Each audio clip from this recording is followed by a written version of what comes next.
How's everybody doing? Obviously, solid weekend down in Florida.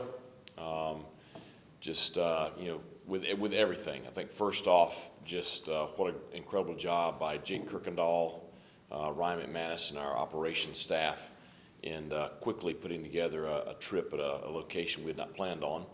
To be able to coordinate everything and allow things to go smoothly. And Allegiant did a great job with our flight and keeping everybody safe. And what turned out to be a great day for the Pirates. A big road win, conference opponent, a very talented conference opponent, and a very explosive first half for our offense. So it was great to see that all come together. But just really pleased with the performance on the day. Good to get that first conference win, first road win. Not much time to celebrate that with what we have coming up this Saturday night. And you look at the schedules in the off season, and I knew this was going to be a tough game going to New Orleans. I felt pretty strongly that Coach Fritz would have a pretty good bounce back year this year, and obviously he's off to an extremely strong start. I know he is kicking himself because he probably thinks he should be 5-0, and I would probably agree with him. I mean, they did some uncharacteristic things in the Southern Miss game, but a very, very strong football team, very solid in all three phases. If you needed more evidence, playing without your starting quarterback last Saturday or last Friday night in Houston and knocking off the Cougars, that's an impressive win. So. I was very impressed with them. Like I said, all three phases. Defensively, I think they're in the top 10 in the country in multiple categories. Top 5 in several. So, one of the stronger defensive units in the country. Maybe one of the better, if not the best, defensive unit in our conference. So, we'll be challenged Saturday night. We do expect Pratt to play. Just everything that we've kind of gathered. So, we're preparing for that. But I was very impressed with the young quarterback last Friday night. So I thought he handled everything very, very well, and obviously played real well in the second half and in overtime to get the win. So tough test for us.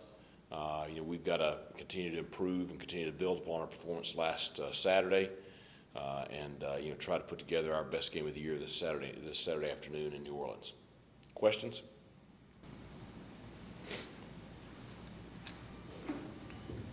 With CJ losing his grandmother, was there any point last week where you weren't sure if he was going to play, and then for the guys to rally around him and have the game he did, just what did that mean? Well, this is something we've kind of been supporting CJ for a couple of weeks now, in anticipation that this could happen. When it did happen, we offered, all the support that he needed. I think that he was as prepared as you can be for this. It's obviously very emotional for him because she was a huge part of his life. But one thing that he was very clear with us about was, he wanted to play Saturday, and he wanted to honor her.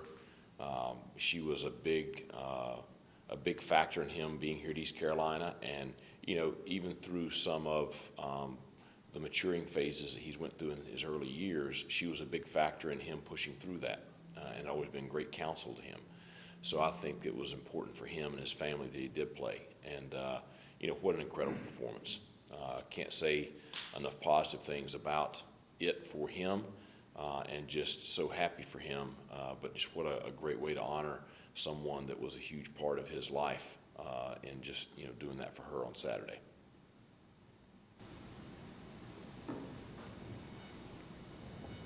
Another great goal line performance by the defense, Coach. What can you say about the grit they continue to show right in the goal line situations? Well, I think the play in the first half, it's 14-0. South Florida drives the length of the field. They've got it inside the 5-yard line.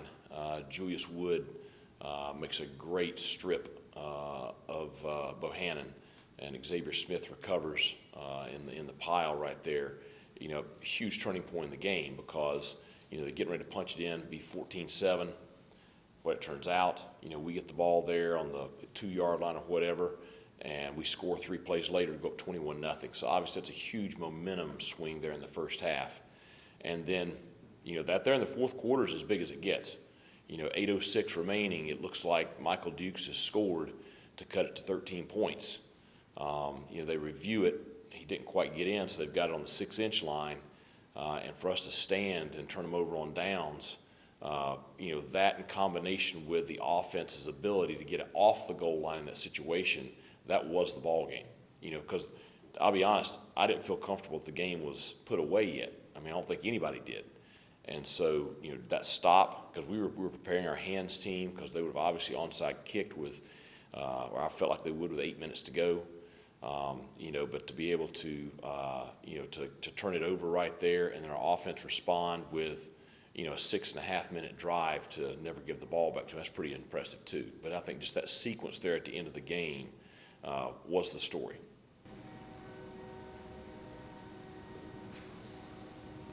So it's sort of going off in the defense, Julius Woods' forced fumble. It was just like a pursuit play, right? And he kind of comes around the edge. Is that just sort of how this defense is just playing together, just kind of not stopping? The guy goes around the corner. Well, it was a called pressure, so he was the edge blitzer off the backside, so he's bending hard the whole way. So he's responsible for trying to chase anything down, going away from him, anything coming at him, he should blow it up.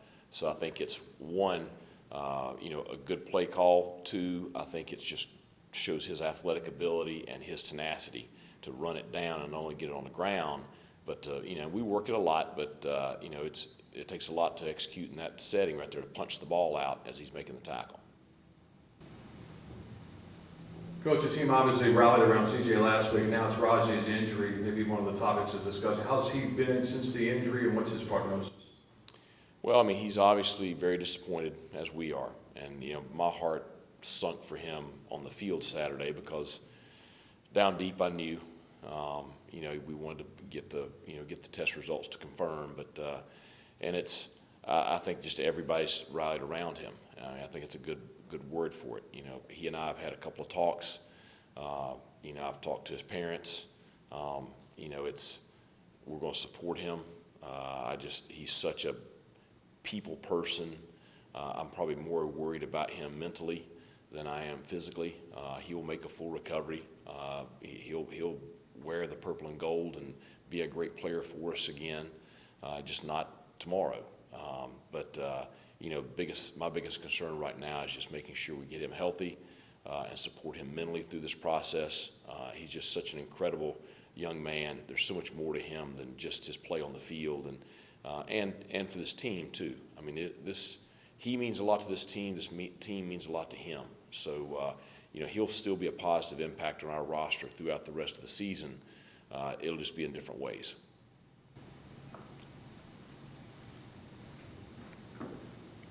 We talked about offseason. You guys were pretty fortunate last year avoiding injuries at running back, and it was kind of inevitable. Maybe not to this extent, but you guys prepare for this clearly. Just talk about the rest of the running back room and how guys will have to step up with Raji going down. Well, obviously, a lot of it's going to fall on Keaton, and rightfully so. But just like when both of them were healthy, I just think college football anymore, you've got to play multiple backs. So we felt really, really good going into the game last Saturday with Marlon Gunn. He had a great week of practice. I felt very comfortable with him carrying the load that he carried. And obviously he responded in a very positive manner. So you'll have more on his shoulders right now. Camaro Edmonds has continued to improve throughout the year. So obviously you'll have some weight on his shoulders, and I think he's prepared for that, excited for that. And then you'll have some other guys that will have some opportunities. So it's why you have depth. It's why you build depth. And my stuff to the players all the time is you never know when you're going to get your opportunity. That we all remember the day that we got our first shot, and you just got to make sure you're prepared for that shot. And so there's going to be some guys that are going to get their opportunities here, over the balance of the season.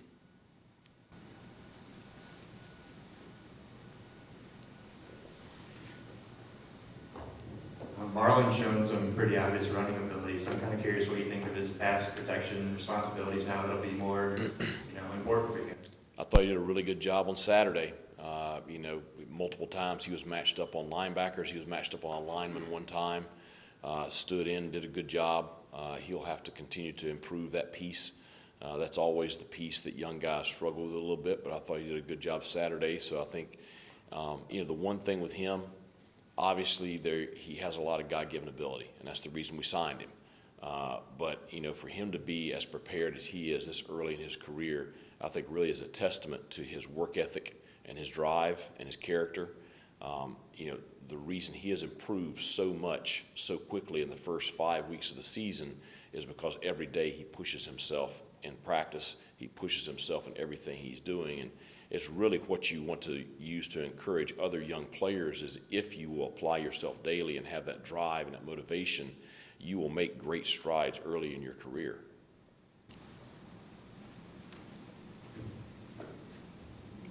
Coach, watching Tulane, last year they didn't have their linebacker, Nick Anderson, and he seemed to be, just watching him, kind of maybe one of the guys that makes their defense go. How much does he stand out on film, and just where have you seen the biggest improvements defensively for them? Well, I think he and Dorian Williams both stand out to me on film. I remember him from 2020 and just thinking, wow, he's a pretty special player. But obviously, those two linebackers, I think they're, like I said, very solid at all three levels defensively, but I think those two linebackers are probably the heart and soul of that defense. Nick obviously had a great game last week. They're both having a great year this year. That'll be part of our challenge on Saturday.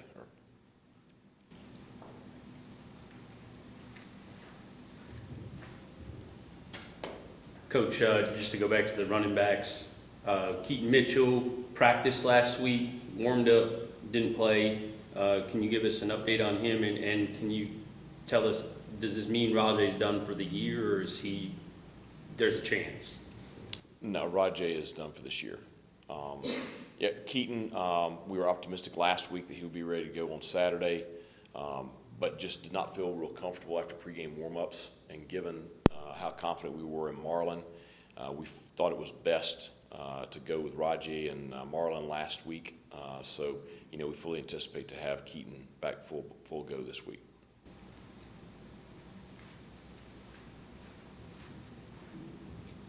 Coach, with Owen, he missed an extra point now, and a couple of missed extra points thus far. Are you still very, very confident in him? Do you look at opening up that competition, or are you still all in with him as your number one kicker?